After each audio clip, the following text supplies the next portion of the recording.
Hey, that's not pretty bad. That's really bad. Losing to these Portland Trailblazers, which the Raptors just did, 99-91, is not a good indicator of where they should be, the level of basketball they should be playing. It's also just a team that they have really no business losing to. I know this is an early season where the Raptors are adapting to a new system. I know players are trying to make things work, and the Raptors are trying to do things that are easier done with different skill sets. They have a bunch of talent in some places on the roster. They have a bunch of unique skill sets that overlap, and they're missing out on some fundamental things that they're trying to get around. All that said, they should not be losing to these Portland Trailblazers at home, especially 99-91. This is a tough one. I just got back from the stadium and talked to Jakob, Scotty, Darko. Took the subway, took the 96 home. For anybody who's tuning in and saying, like, hey, what happened to the live streams at the stadium? Here's the thing. Apparently, there's something called broadcasting rights, of which I'm not like a big exec. I don't know anything about that. But there's broadcasting rights that I can't pay for within the arena. So no more live streaming from the arena. We're going to have to do these late live streams talking about the game. The big stuff off the start. Scotty sleepwalking to 20 points is a big deal. He helped out on the glass in a way that a lot of players on the Raptors weren't able to tonight.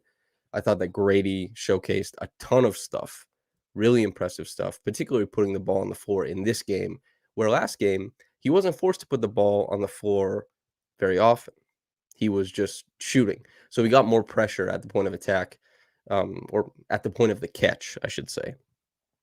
Pretty great tonight. He got blocked on the one, like, pump, attacked the top foot, one dribble, went in for a little layup over top of another guy. The help side came over and just bop, smacked that out of there. Really good take. And he also had one going to his left that he converted on because he is a really good ambidextrous finisher.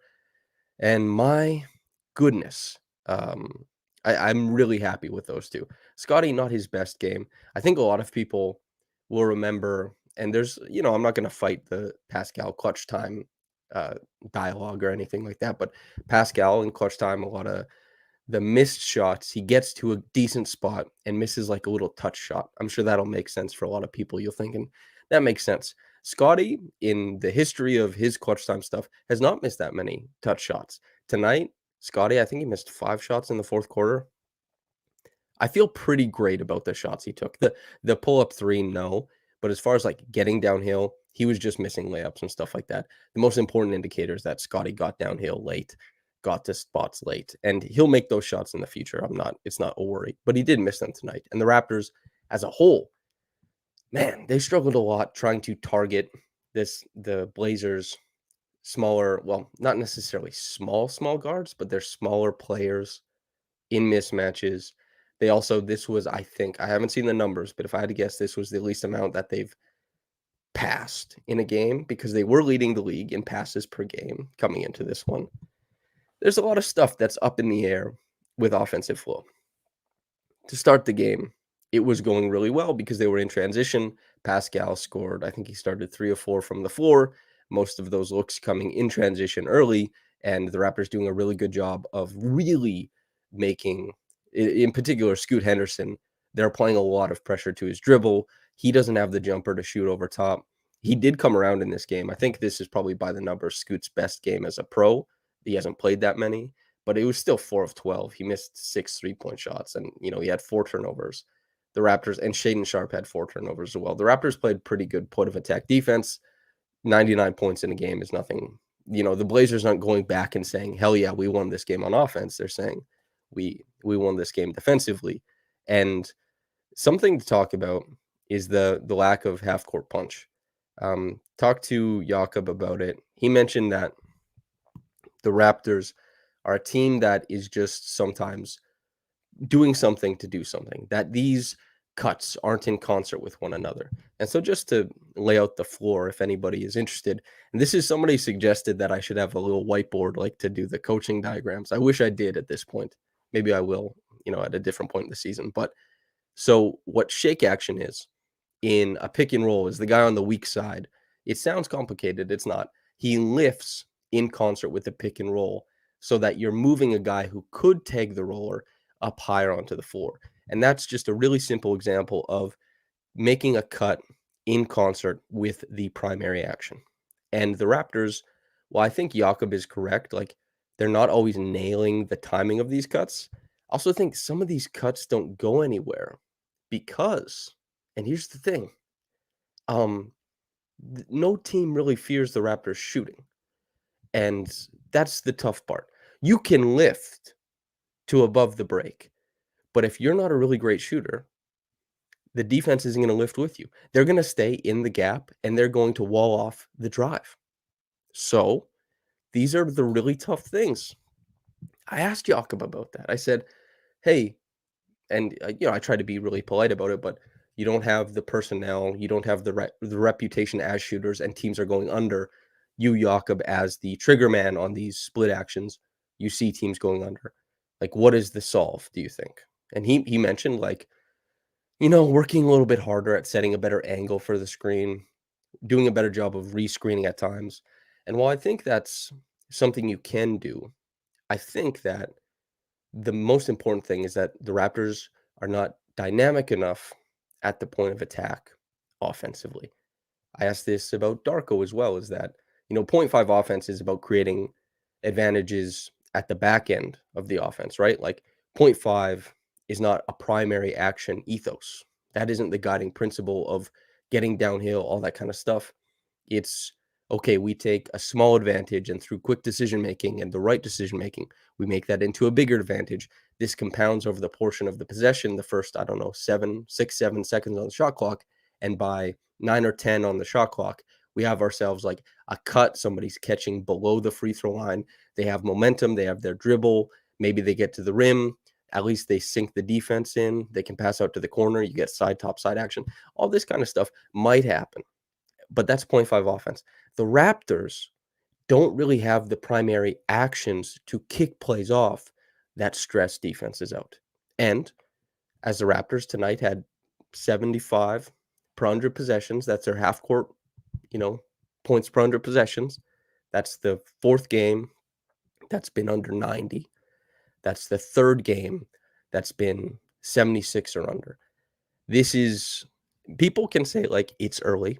It is early, but this is really, really bad. If it was 85, then maybe you're close to like, it's early, it's the back end, but the Raptors half court offense has been not just like bad and like, oh, we're learning stuff. It's been putrid. And maybe losing to the 76ers doesn't hammer that home. Maybe thinking we could have had that game against the Bulls doesn't hammer that home. But certainly scoring 91 points against the Portland Trail Blazers really hammers that home. The Raptors don't have enough punch offensively.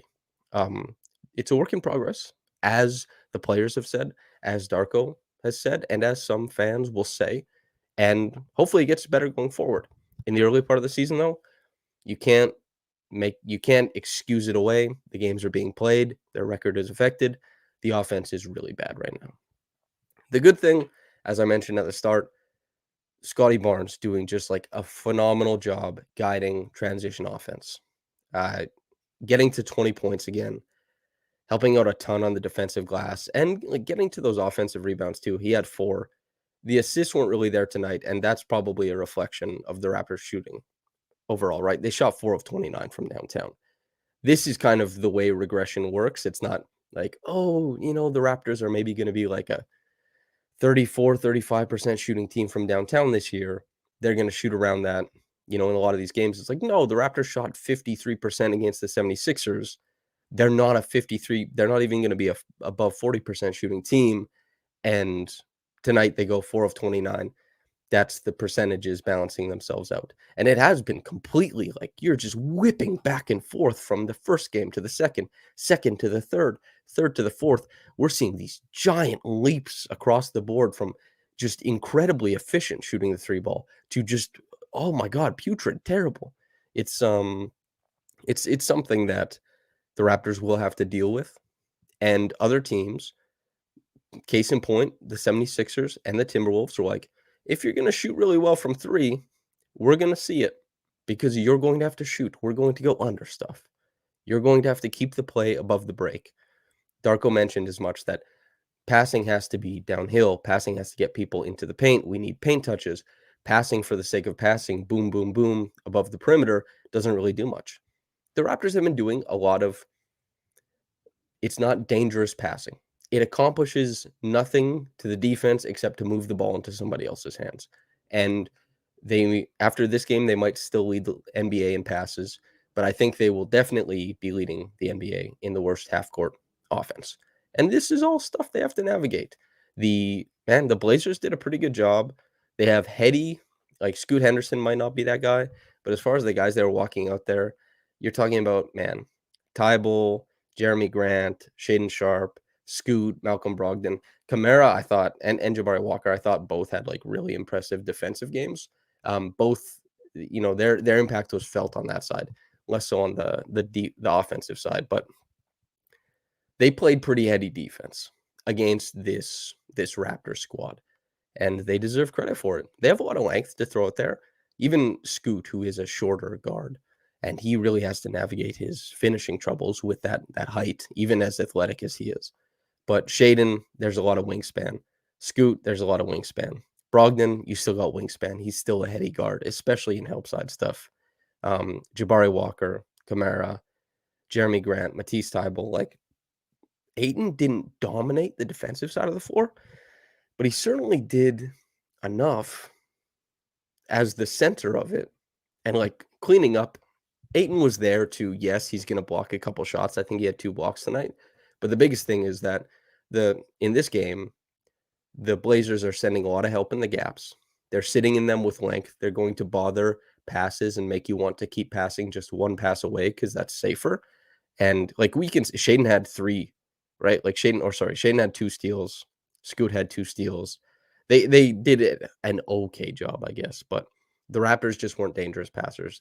And part of that was that the Blazers put out a decent amount of length out there. And Ayton in the middle of all that did a really good job of cleaning up the defensive glass. He had 16 defensive rebounds in this game, right? And he had 7 offensive ones. That's tough. Maybe that's tougher for the Raptors to swallow is the 7 offensive rebounds. We've seen to this point in the season that the Raptors haven't been able to keep their own defensive glass super clean. And that was maybe it's exacerbated by Ayton's size, but it's also not like Ayton can certainly rebound, but among the bigger players in the league, he's not necessarily known as the huge offensive rebounding guy. In fact, I think it was maybe last year or the year before, Ayton had the worst offensive rebounding swing of any big man in the NBA. As in, when he was on the court, this Phoenix Suns, I think it was last year, the Phoenix Suns, or maybe the year before, the Phoenix Suns didn't offensive rebound that often because Ayton is more of a finesse big. I think most people understand and agree with that. And having a guy like Bismack Biyombo come off the bench, for example, suddenly the Suns and some of their like tweeners, they just started crashing the glass like crazy. It's why they were interested in Chris Boucher last season. And this kind of stuff happening is like having Ayton be the one to do it to you is an indictment of the boxing out, is an indictment of being a little bit frail in the front court for tonight. And something that the Raptors, they have, you got to plug holes. It's like, what is that? It's the flex tape. Is his name Billy Mays or I can't remember. I understand famous Billy Mays, but like I can't remember what the guy said. He slaps the tape on the glass, the water stops running. The Raptors need flex tape and all this kind of stuff. There's some holes they got to plug. And a game against the Blazers is a really good mirror to the team because the Blazers are not just because they beat the Raptors tonight does not mean that this team is a world beater. They're probably going to have a shot at the first overall pick in this, this upcoming draft. And they put a lot of shots in the hands of guys like Brogdon. The Raptors defense lately, in this game anyway, seeing Brogdon take straight line drives to the rim twice in clutch time, completely just unacceptable. Brogdon is a good heady guard, yes. He has good minutes ahead of him, but letting him fuel, what is an efficient clutch time offense when you can't muster it on the other side back is an indictment of what the Raptors are doing. Certainly, it sucked to lose that way. The Raptors, they were upset after the game.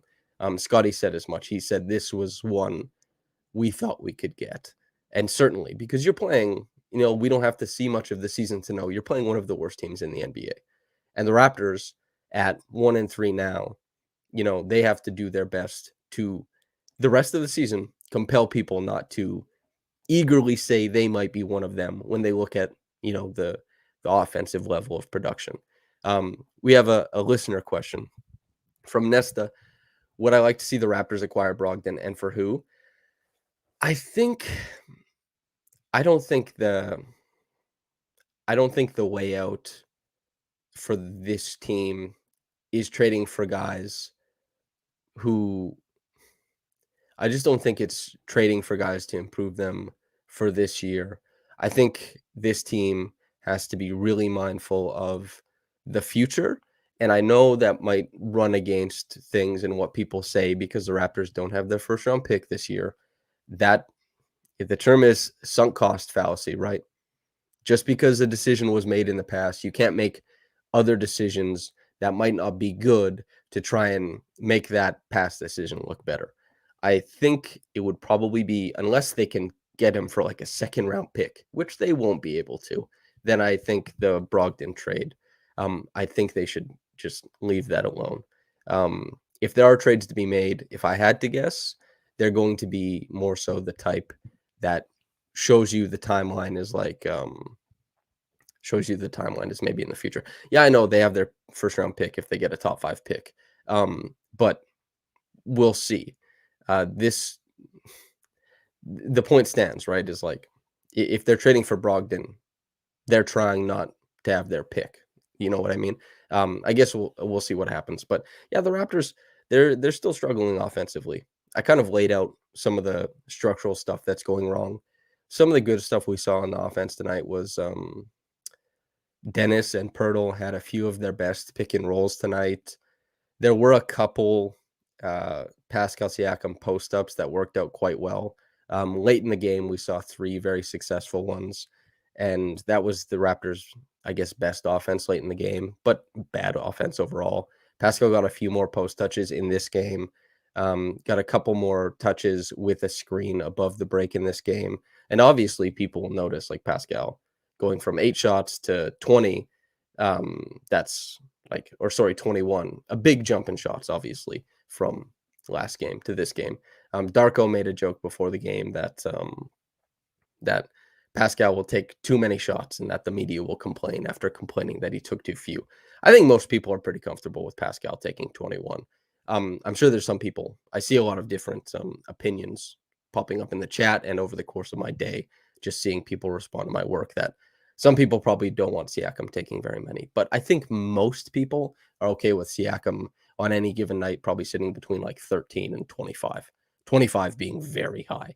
I don't expect that very often. This game, it was Siakam was effective inside the arc, and I thought that he made good decisions inside the arc. It's the tough thing is he went 0 for 6 from 3 in this game. This was a game where you really would have liked to have more punch from 3. This was also the game where Scotty went 1 of 4 from 3, where OG went 2 for 9 from 3. And Gradey went 0 for 3, right? Dennis Schroeder, who was shooting 52% coming into this game, went 1 for 3. And Schroeder, just the way he was being played at the point of attack and the fact that the Raptors, they weren't collapsing the defense that often, he didn't have a bunch of 3-point opportunities coming his way. And so that was kind of difficult. We have a question from Lee Zimmerman. Lee's from Raptors Republic. Big shout out. Been reading and listening for so long and always kind in communicating about basketball with me. What happened to Darko's idea of gradually implementing the offense piece by piece? By halftime game 2, that already went out the window. I still think that they're obviously trying very hard to implement the offense. It was more so you could see they were going to more deliberate plays to increase a post touch or a mismatched touch here, right? Like Pascal was used more as a screener tonight. because they wanted to initiate mismatches. And as I said before, like the inside the arc stuff that Pascal did tonight was better. It just happened to coincide with the game where he didn't shoot well from three. If Pascal, this is the game where he shoots 3 of 5 from downtown, like opening night, it's certainly better than, ending up at 9 of 21. But he missed all 6. And, it's tough. Piece by piece, implementing the offense, like doing it slowly. I'm sure they have concepts that they're going to apply over the course of the season that build on some of this baseline stuff that they're doing. But I still think, like, overall, there's a decent amount of difference, at least in stick-to-itiveness to the process that is different than last season. But the biggest change from last season to this season is the Raptors, like, deciding how hard they lean into this because they aren't leaning into what's easiest. They aren't leaning into what they did last year. They're leaning into something different, something new, and something that's really difficult. They're running split action with a team that does not shoot very well.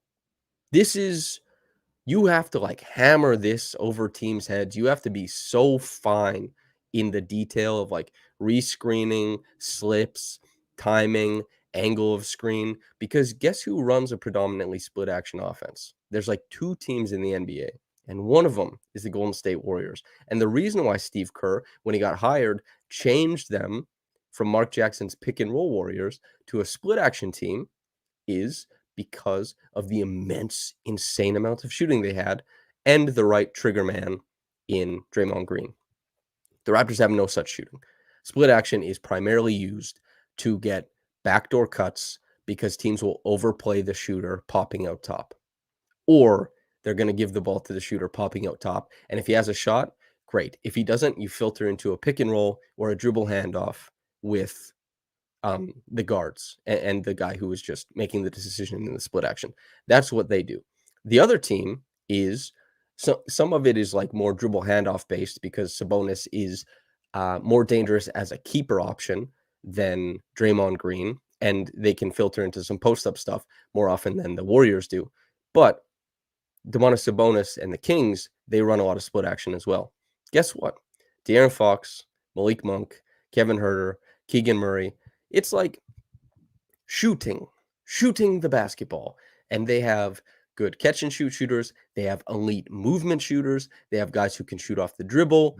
Like Malik Monk, if anybody's forgotten about him, he went insane in the playoffs last year, working out of like split action, working out of those filtering into the pick and roll or the dribble handoff and just throwing darts from downtown. And De'Aaron Fox obviously is one of the best, guards in the league. He can get a paint touch whenever he wants. And my goodness, yeah, we have a comment from Phoenix Play Z in concert with what we're talking about here. It's not just about shooting. We need to talk about players putting pressure on the rim. These two are married. So, for example, like Steph Curry gets to the rim an okay amount of time. But among guards, if you go to cleaningtheglass.com, for example, you'll see he is rarely responsible for his own rim pressure. Steph Curry, his unassisted rate at the rim is usually really, really low because a lot of his rim attempts are he's receiving a pass going downhill. It's not him turning the corner or anything like that. And it's because the defense has to step out and the defense allows the rim because the shooting is dangerous. As Jakob talked about, we're just watching guys drive into a few defenders at a time for the Raptors. That's what we're seeing offensively, right? How is Barnes going to get all the way to the rim if there's 3 bodies in front of him? How is Pascal going to do it, right? Late in the game, yes, Pascal gets to the rim because they run an empty side post up. Pascal times the spin really well, and he's on Brogdon, and he beats Ayton, who's coming over on the weak side. Like, that's technically he got to the rim, but that's slow. That's not like dynamic basketball. And when the Raptors try and play like we're going to have a line drive all the way to the rim from the top, no way. Just no way in hell. Teams are packing the paint on them. So these two things are married. And the other thing about this too is that we saw it against the 76ers. The Raptors shot 53% from 3. They started out 8 of 8. The 76ers did not relent. They said, you will keep shooting and you will keep proving it over and over and over again. We will not allow Scotty and Pascal straight line drives. We will not allow that to happen. Teams are going to sit in the paint. And as far as like Dennis Schroeder, this was something I talked about, whether it's Dennis, whether it's Gary, whatever, maybe Gradey had a couple, attempts at the rim tonight. These guys who are working out of those more traditional dribble handoff sets, maybe it's Malachi. You have to look at the lead up to this. Like Gary had a big change last year because he was a guy who shot really well in the short mid range, around 50%, great numbers. And it was because he started taking an extra dribble and started hitting floaters over the defense. Really nice to see. But we see it in transition, right? Gary is not a guy who's going to go finish above people in the rim if there's anybody existing in the paint. Dennis Schroeder, as much as anybody, you know, I like Dennis's game. I think he's done well since joining the Raptors, but there's no indication from his statistics. I've watched, quite a bit of Dennis Schroeder in my lifetime that he is at all like a rim pressure, rim finisher in the half court. He's a smaller guard, and even over the last 3 years, for example, and please nobody get angry at me for saying this. This is just a statistical comparison, but Dennis Schroeder's rim finishing over the past 3 seasons is like 58%. Fred VanVleet's is 61%. Dennis can get more paint touches than Fred. He can get all the way to the rim more than Fred. But as far as like the efficiency of finishing, Dennis is not super, super impressive. And Dennis is also like, he's a mid-level exception guard. He's not supposed to carry the offense. He's supposed to come in and like help guys like Siakam, Pirtle, Barnes, and Anunoby. But because of the Raptors system and the fact that they need as much on-ball pop as possible, a lot of touches have shifted his way. So the Raptors are in a super big figuring it out situation. And it doesn't look pretty. It doesn't, by the numbers, it's really bad. You watch the film, it's not good either. And the result of that, obviously, is that they couldn't score against this Trailblazers team. They're navigating a lot of their limitations and struggling to do so. This isn't to say that, they can't eventually get over that hump. It's just they currently are firmly on the hump. We're at the bottom of it. Certainly not over it at this point. I've been talking for 27 minutes. Thank you to everybody. I'm going to take a drink of water. This isn't the end of the pod. Just going to put this down quickly.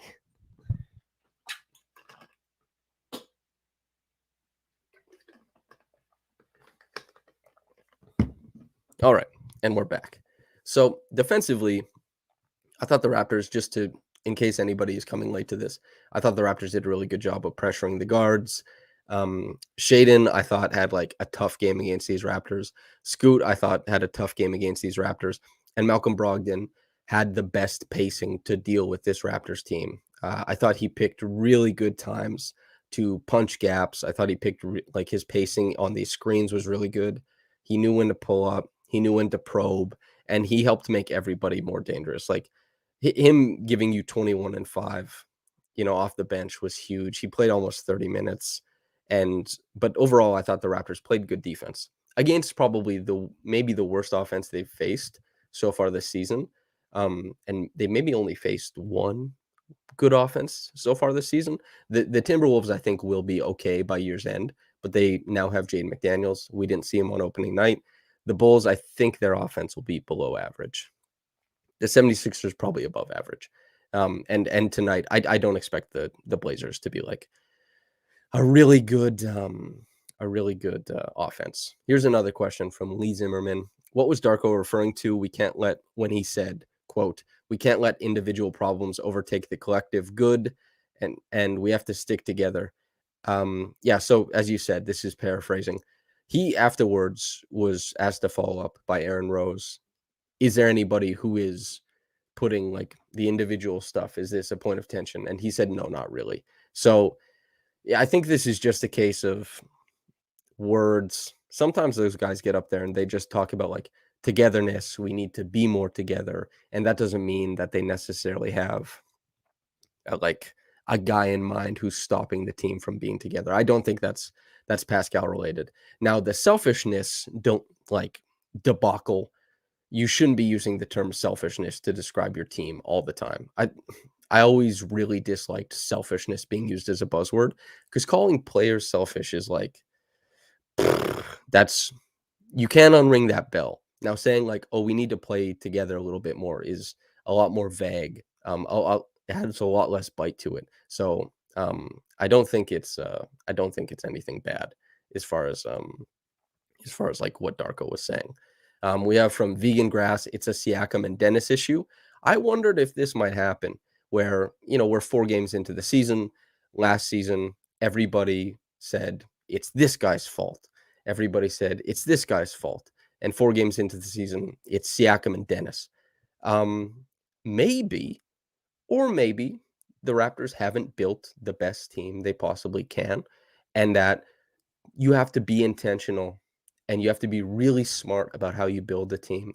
And guys have to fit together. And even if guys try really hard, sometimes it's easier to get 2 lazy players whose skill sets work really well together than it is to really hardworking players who will sacrifice and their skill sets don't complement each other. Something like that, right? The Raptors are trying really hard. The Raptors are doing their best currently. Like, I genuinely believe that. They hustle, they give it, they really care, um, defensively, and they've done that. We have the response, but there's a chance that it is their fault. There's a chance that it is anyone's fault. You can't prove a negative. We learned this in debate class, right? Like, and if you're going to allege things, the the burden of proof is always on the person who alleges things, I guess, is probably the thing. It could be their fault, certainly, but fault can go a lot of different ways. And we saw this Raptors team throw a lot of blame around last season, and Masai Ujiri in particular, right? Masai Ujiri says, well, I didn't build this team right, but also they're playing selfish. I didn't like watching this team. There won't be selfishness on this team anymore. All this kind of stuff. These are just words, really. The team has to go out there and play, and they have to play with their skill sets that are known, game plan for, and that the basics of basketball have to account for. So it could be their fault. I think that's true. It could also be other people's fault. And unless you are like certain beyond any recognition, I don't know, it's tough to just say those things, especially 4 games into the season. I think Pascal has been put in really tough positions. And I'll say that. And I'll also say Pascal hasn't been as good as I hoped he would to start the season. Somebody who has also been put in tough positions, Scotty. Scotty has been better than Pascal to start this season. Scotty has taken some of those difficult positions and risen above it and just been like made an incredible amount of shots. But guess what?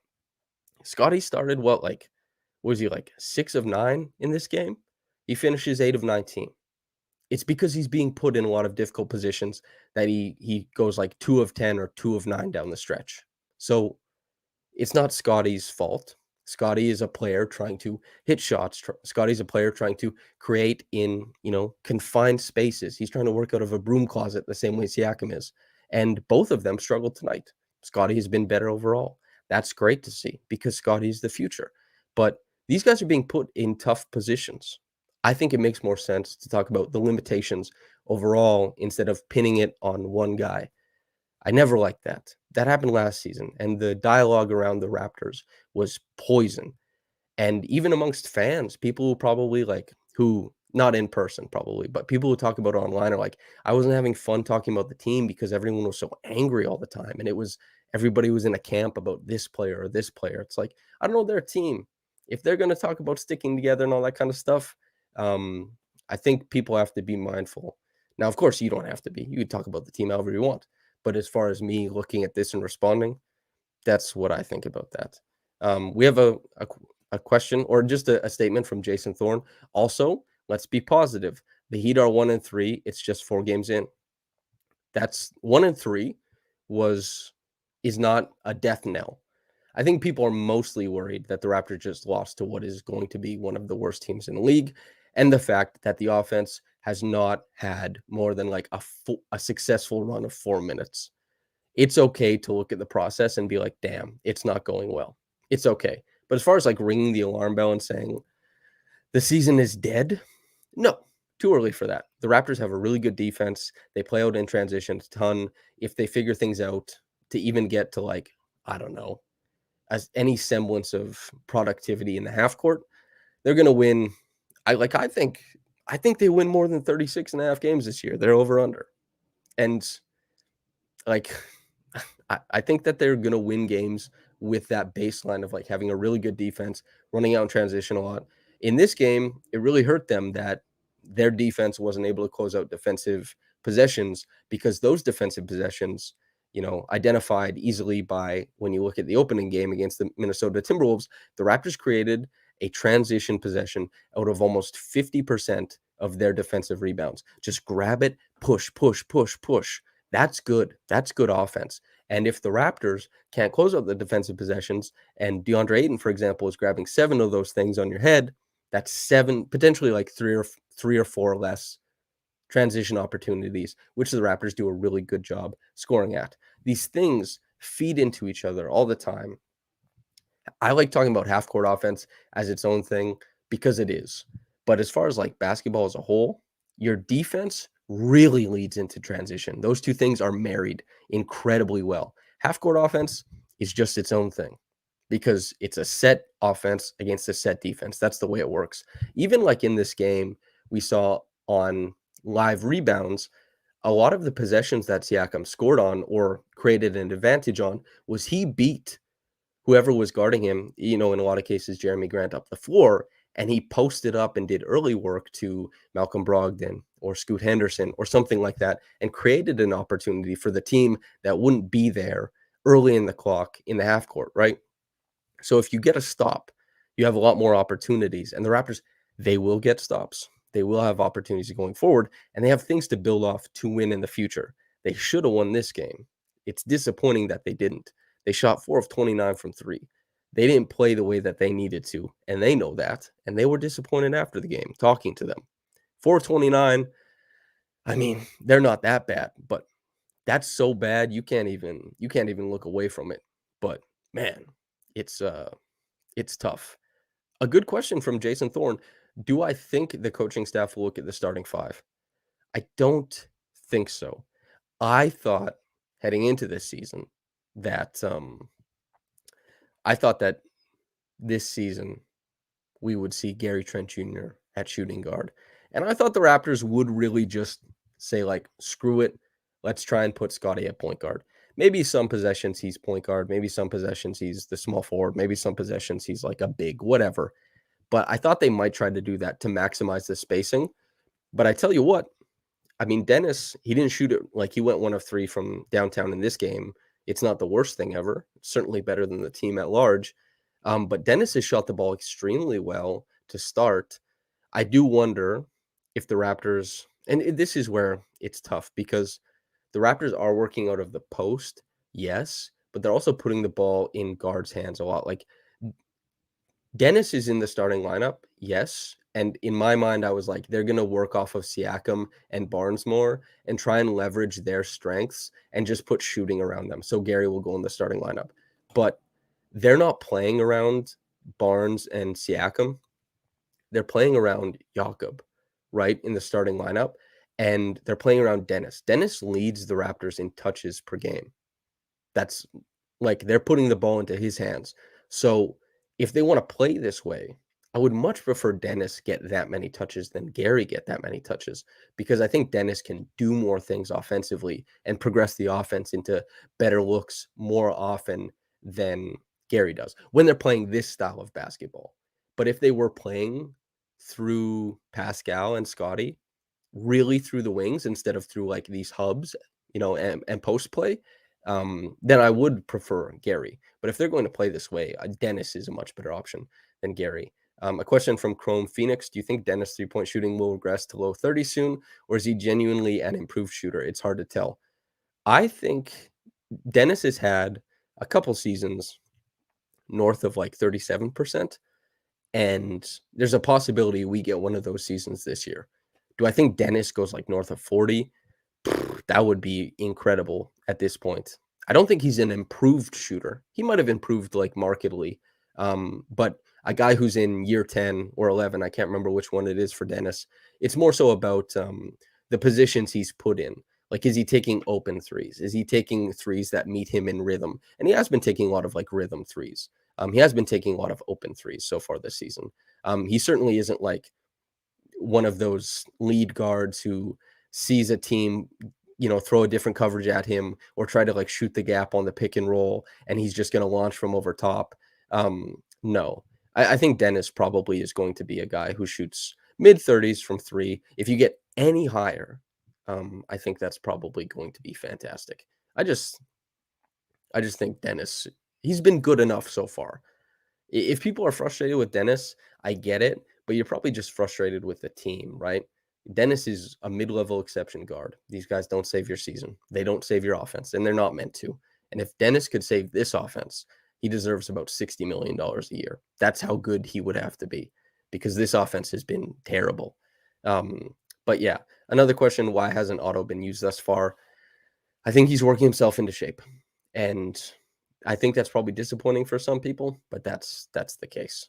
Um, he should factor in maybe early November. You would hope that's kind of the stuff. But yeah, the Raptors, they lose a tough one to the Trailblazers.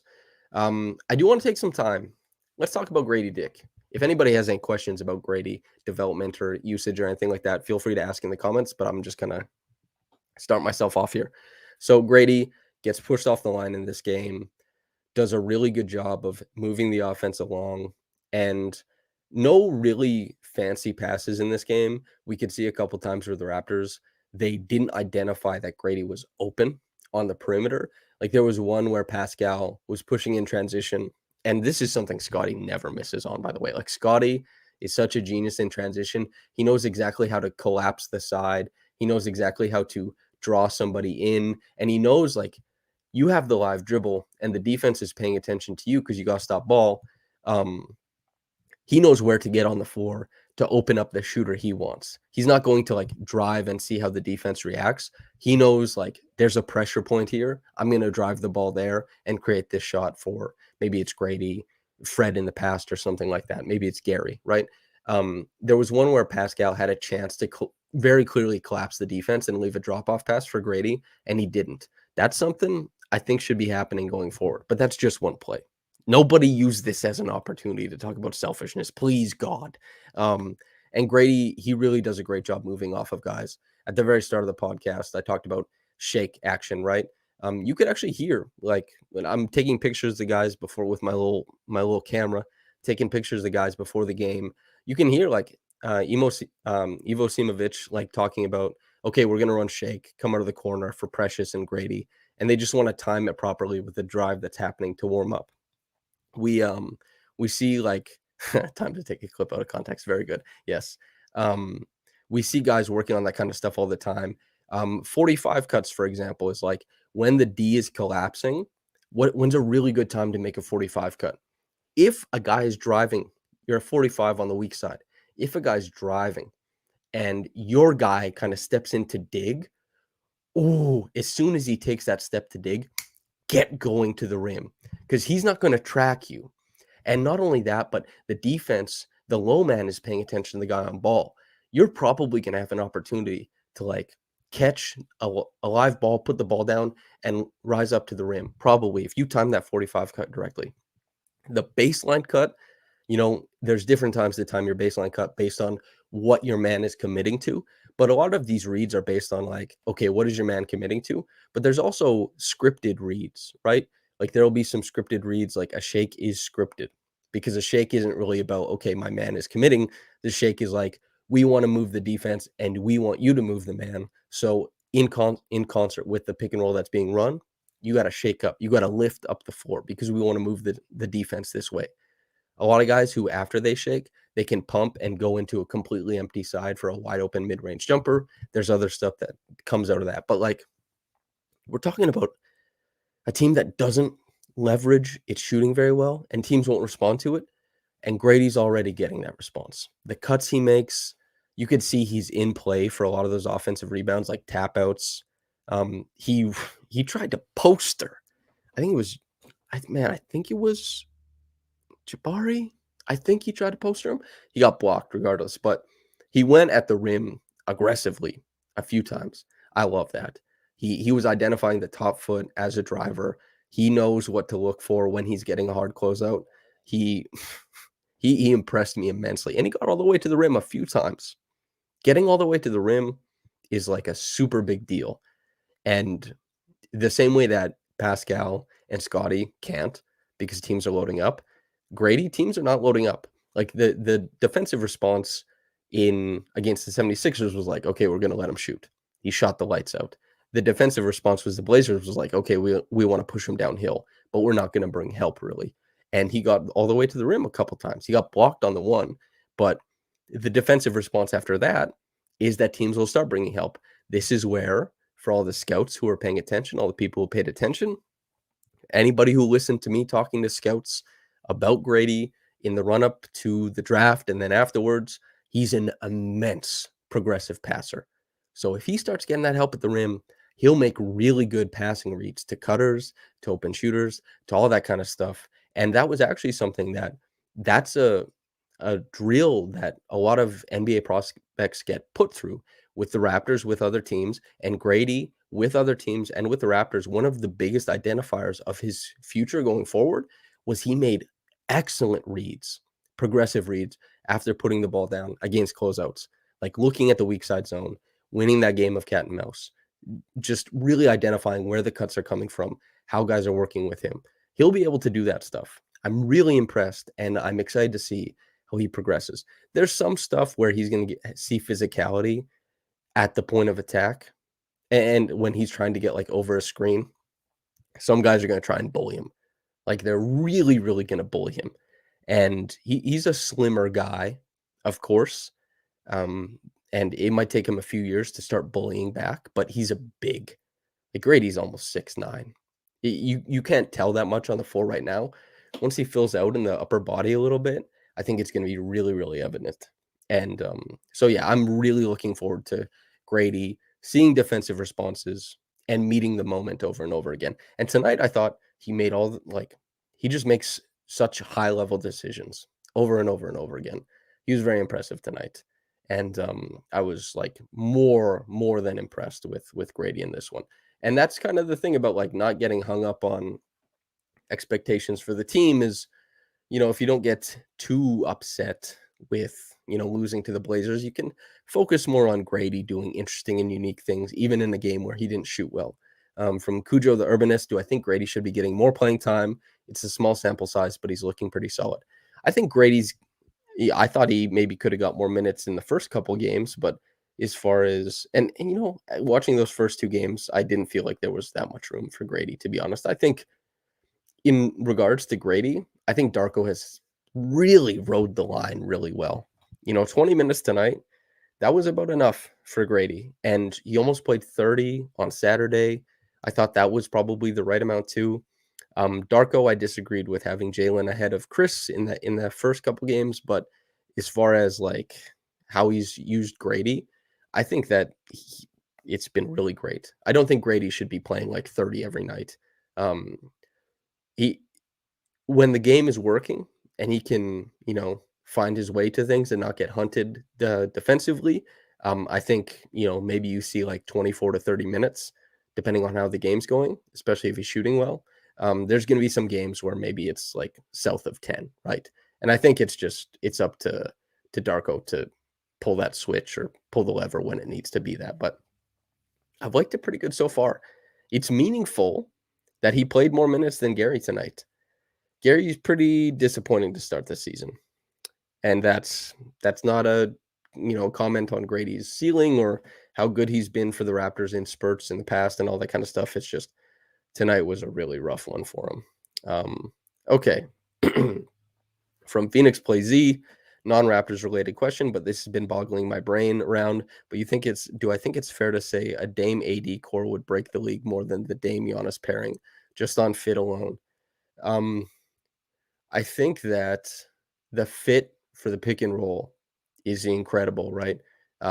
Because, and then you can get into the micro skills, right? Like how good is Dame as a lob thrower? Like if James Harden and Anthony Davis were together at the height of their because Harden was maybe the best lob thrower in the NBA, especially he had like the equivalent of the read option that QBs would run that broke the NFL for a little bit. And AD has the highest catch radius and the most like, oh, I give a shit about being a good screener and going to run and roll to the rim, uh, intersecting with how much talent and like physical tools he had. He was like immense. But Dame isn't like so much a lob thrower. Maybe that affects it. But as far as just like AD and Dame, that pick and roll is way better than AD and Giannis. Or sorry, than Dame and Giannis. But also Giannis will help carry things way more than AD elsewhere in the half court and just in transition as well. So I think Dame Giannis is still a better pairing, but that's because even though AD and Dame is just like it's a better fit in the half court, I think Giannis elsewhere is just doing so much stuff. Amit says, "Got a dip, great show, my brother. Thank you for hopping in. I probably this is a good time for me to dip as well. I'll give like a couple minutes if anybody has a question, and I'll answer one more if anybody is interested, and then I'll get out of here. But before I do so, thank you to everybody for listening. It's late at night. We're talking hoops. It's really nice to see everybody hop in. And yeah, okay, we got one more question from Jason Thorne. How many shots do I think the Big Six holy smokes, Big Six should shoot ideally? That's like a tongue twister. I bet you even didn't even think it was, but my goodness. How many shots together? Uh let's say OG between 12 and 18 is really good, because if he's up near 12, that means the 3-point volume is where it needs to be, and he can go higher depending on how the game is going. Siakam, I said anywhere from like 13 to 25 on how the game's going. Let's see, Jakob between 5 and 10 probably. Barnes, there's been a couple games, and last year we had one where, my goodness, Scotty took like 29 shots. I will let Scotty take as many shots as he wants because he's young and we're trying to see something. If Pascal's taking like 30 shots in a game, if he's taking like 27, it means Pascal's going for like 40 or something like that, right?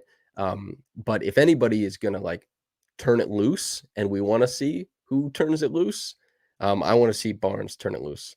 I'm going to be disappointed if Barnes has games that are like under 10 shots. I'm going to be disappointed if he doesn't get north of like I want him going north of 14 like every game, man. Let's see it. Maybe it's this team hasn't been a world beater offensively for years. What do you have to lose? If Scotty wants to take those shots, go nuts, dude. Let's see it.